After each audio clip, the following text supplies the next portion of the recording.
NALSAR university के जो छात्रों ने एक लेटर लिखा अपने विश्वविद्यालय को और कहा कि भाई आप जो ये सीजेआई को बुला रहे हैं सूर्यकांत जी को दीक्षांत समारोह में एक मुख्य अतिथि के तौर पर, इसको आपको रिविजिट करना चाहिए अपने इस फैसले को, हम नहीं चाहते कि ऐसा हो।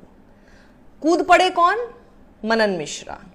भारतीय जनता पार्टी में बिहार के गोपालगंज से राज्यसभा सांसद हैं और साथ ही बार काउंसिल ऑफ इंडिया के अध्यक्ष हैं। कई बार जीत चुके हैं, हर बार जीत जाते हैं। ये हस्तक्षेप को कहा ये पूरी तरह अनुचित है। छात्रों और मेरे बीच के संवाद में दखल देने वाले ये कौन होते हैं? ये इन्होंने सब कुछ तब किया जब ये वो सब भी तो वही युवा हैं जिनको आपने कॉकरोच बोला था।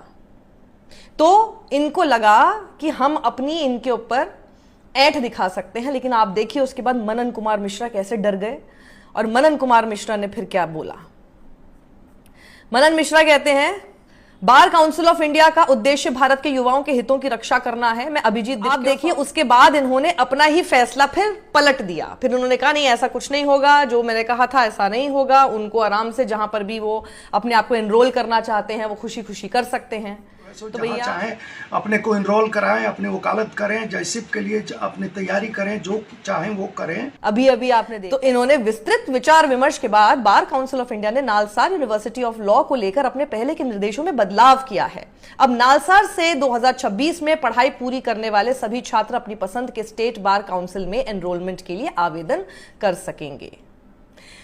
उसके बाद वो एक पोस्ट पर लिखते हैं कि वरिष्ठ अधिवक्ताओं, बार के सम्मानित सदस्यों, कानून के छात्रों और समाज के प्रति सजग नागरिकों के प्रतिनिधित्व और प्रतिक्रियाओं पर विचार करने के बाद और ये संतुष्ट होने पर कि नालसार हैदराबाद के 2026 बैच की किसी भी तरह की अशांति या आंदोलन में कोई भूमिका नहीं थी, बार काउंसिल ऑफ इंडिया ने कार्रवाई पूरी तरह बंद करने का फैसला किया है। अब आगे किसी कार्रवाई की आवश्यकता नहीं है। ने कहा बीसीआई बेवजह कार्रवाई कर रहा है। अगर छात्रों के पास विरोध करने का कोई मुद्दा है तो उन्हें विरोध करने का अधिकार है। हो सकता है छात्रों ने मुझे कोई पत्र लिखा हो। ये छात्रों और मेरे बीच का संवाद है वाला स्टेटमेंट। खैर, ये छात्रों और मेरे बीच का संवाद है। बीसीआई कौन होता है जो बेवजह इस मुद्दे को उठाए? ये पूरी तरह अनावश्यक है।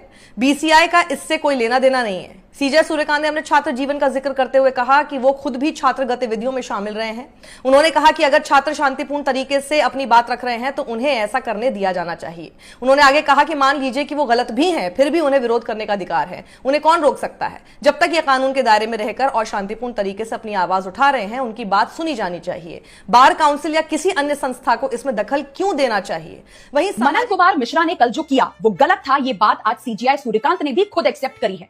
आज जब इस इशू को सीजीआई सूर्यकांत के सामने मेंशन किया गया तो सीजीआई ने कहा कि this is a matter between me and the students, BCI has nothing to do with this.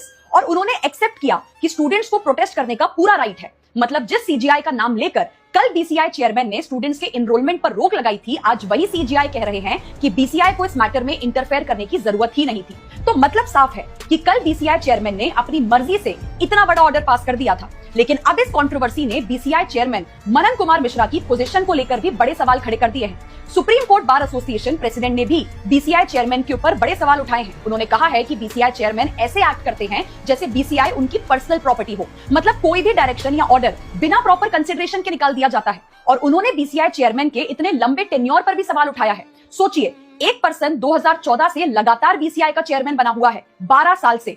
इतने साल तक एक चेयरमैन, और वो भी एक इलेक्टेड पोजीशन के ऊपर। और इसी इशू को लेकर आज सुप्रीम कोर्ट में भी एक पिटीशन फाइल की गई है। पिटीशन में बोला गया है कि बीसीआई चेयरमैन के टेन्योर और नंबर ऑफ टर्म्स पर एक लिमिट होनी चाहिए, because there can be no meaningful democracy अगर एक ही पर्सन इतने सालों तक एक इतनी बड़ी पोजीशन को डोमिनेट करता रहेगा। एंड मोस्ट इंपॉर्टेंटली, सिस्टम में नए रिप्रेजेंटेटिव्स और नए लीडर्स के लिए भी अपॉर्चुनिटी होनी चाहिए।